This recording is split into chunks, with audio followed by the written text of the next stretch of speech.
Okay, so one big thing that needed to be accomplished with Titanic was the set build. And I know, Chelsae, you're going to have to talk about the set build. And Wesley, you guys were very heavily involved in that. Watching other productions and how big these stages are and the bridges and everything. How did you guys come to where you were to get that on stage, to make it work, to make it look flawless to the audience? Yeah, so you basically have to take this enormous ship and put it, like, just narrow it down to our field of vision. And that was really difficult, A, because of the space that we had, and B, because we had actually already done the show before on a much larger scale, on a much larger stage. It was about, I think it was 40 feet wide, which we had maybe half of that. Okay. And we had already done some troubleshooting at that venue, so we kind of had an idea of what we could and couldn't do. We had to get the what do you call it? It's not rigging. Rigging rated for the weight of the scaffolding that we were going to do, plus the people that we had to put on it. Oh wow! So we had to go through a bunch of hoops, and people had to come out and like make sure it was rated for that weight, and then figuring out how we get the motors up there, how we attach them, so that the ship could actually look like it was tilting. Sink. Right. We had to get it to the ground because we had people sliding down into the water. We had to make that visual. That was the most important piece of the set because we had to make that happen. We had to make the ship sink. So that was really challenging, but also doable. So with that and testing, how was that during dress rehearsal? Because you've got to make this ship sink, or it has to look like it's sinking. Yeah. And then you've got to throw your cast into that, where they haven't had to deal with this at all during any of the rehearsals. And now you're throwing them onto a scaffolding that's tilted.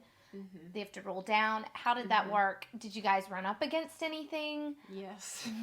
Wesley, yes, I mean, you guys were all in, so. Well, something some people maybe not know is we don't actually get to work with most of our set pieces until the week we open the show because of our venue, which is not bad. It's a challenge that we rise to and we adapt to. But we did not load in until the Sunday before we opened on Thursday. So Sunday, Monday, Tuesday, we're in there, figuring out how we do this, how we do that.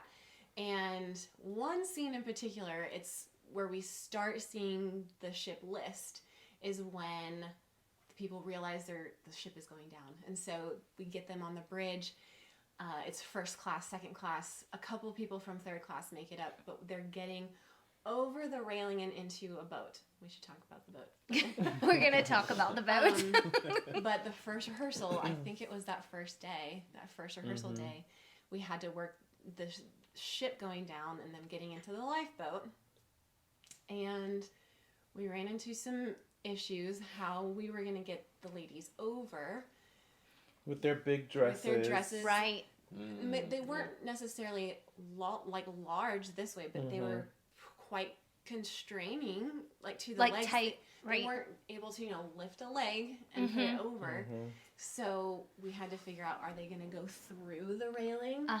And if so, what does that look like? And we had some interesting happenings. Well, we had one actress that went through the railing and then she slipped. So she's hanging. It wasn't funny. It wasn't funny at the time. Right. But she was safe. She is safe. And so now I can laugh.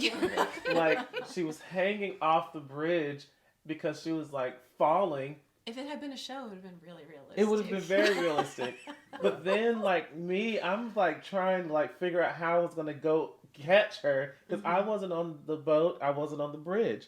And so I'm trying to get through people to get her, but I couldn't because, the boat was in the way. And I was like, save her! Get her off of there. And they were just everybody was just looking at her dangle there.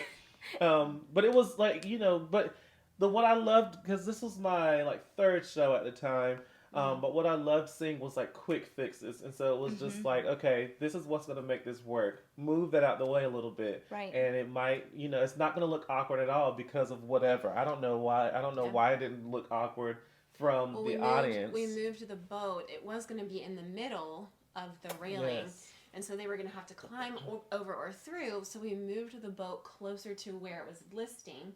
And so the railing actually ended at a certain point. So they went around the railing and stepped down into the boat with someone was, helping them down. Okay. So we made it work. Exactly how we wanted it. From audience perspective, I would have never known. What about I you? had no idea. Yeah, Right. didn't know Right. this. Yeah. I think too it was at such a pivotal moment in the production.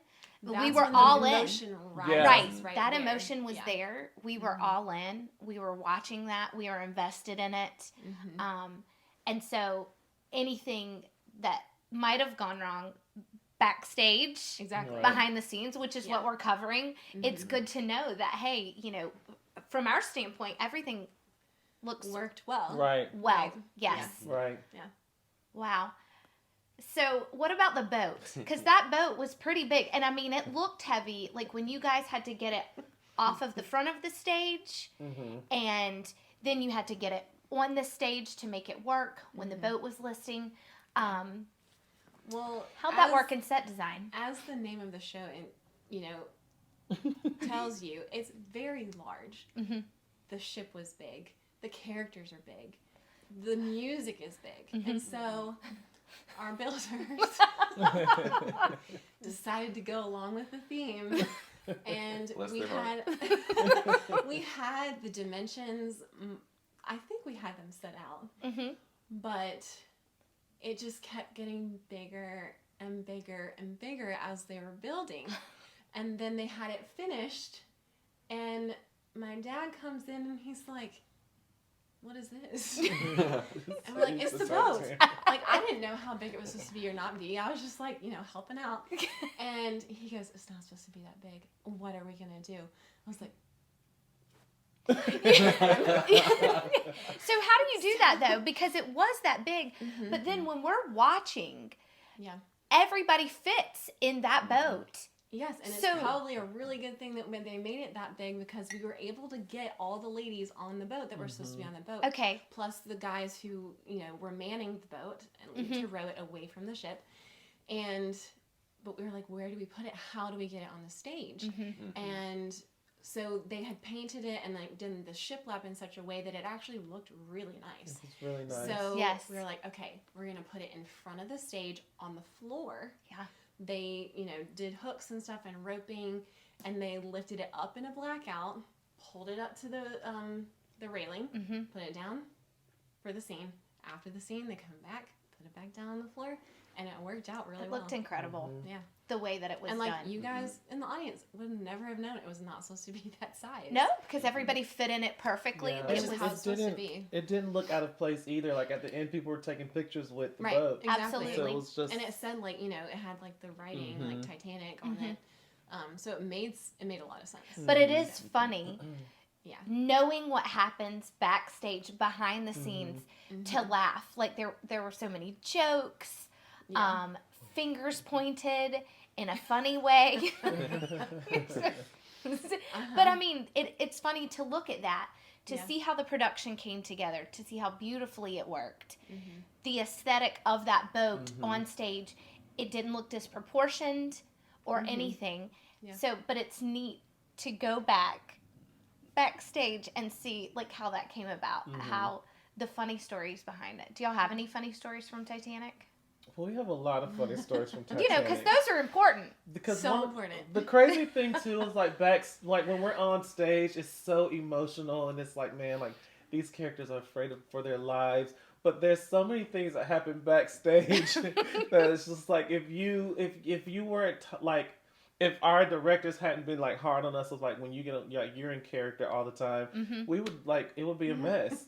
But one of the things that I thought was really funny, just a quick story, is how if from the audience you can't tell that our backstage is not really a backstage. Right. Like, it's No. two Yeah. little side rooms. Mhm. Behind the stage Yeah. is not connected. So we have to run along the outside of the building Yeah. and around to enter from the other side of the Even if stage. it's raining. Even if it's Like, raining.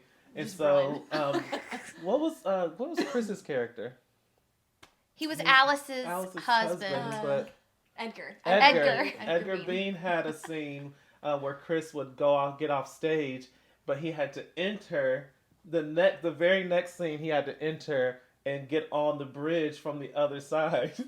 So every night he would say his little thing, Alice, and walk off stage. And right when he hit the curtain, he just took off and sprinted around, and then he will be climbing up to get on the ladder, and he'd be like, yes, hold his breath because he just sprinted around. So I just started holding doors open for him. He'd be like, thanks. It was hilarious. I think that one time, and yes, this happens at everything. There's a lot of things that happen.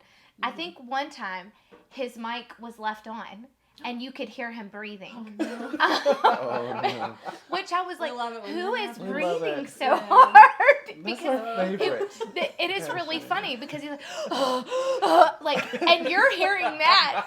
And if he's running, you have the wind coming at Yes. your mic. But it's kind of one of those things where it's kind of because of our venue, we don't have a choice. there's not a whole You lot have can do to. about it. You got to run, That's or right. you're gonna miss your cue. But see, that's funny because Michael goes from seeing Titanic, seeing this being moved, just feeling a calling to audition for Poema. You didn't know anything that was going on behind the scenes, did you? Oh no. So then you audition and you jump, and we'll definitely get into this with singing in the rain and the robe and stuff. But you go in not even knowing any of this. So now talking about this, you know what we're talking about now. Like the Yes. running and the stuff. Whereas you were just this audience member, Happy. enjoying, the world. worshiping the Lord through all of this. Yeah. I am called And you to... had no idea, Yeah. 50 feet behind you, there's this guy right there. Right. Yeah, I was like, man, this looks easy. What's the worst that can You happen? didn't know it was Like, going to be a workout. Yeah. Oh, But that's- it's terrible. It's but great, but it's terrible. But it's so neat, though, that you've taken this venue that you have and you've created such bigness with the smallness that you're working with. And you've made it great. Like I said, Titanic sold out. That was huge. It was really such exciting. an incredible boost going into the other 3 shows that we had the rest of the year. And I think that morale of the cast, that was needed. Yeah. Even for the directors, that was needed to show that you could take something that was so big and scale it, yet you still made it big. Join us next time on Poema Backstage for Singing in the Rain. We're going to get into that. Michael's going to join the cast, singing in the rain. Wesley and Chelsae, our associate director. Yeah, I said it right. I think we need to sing it.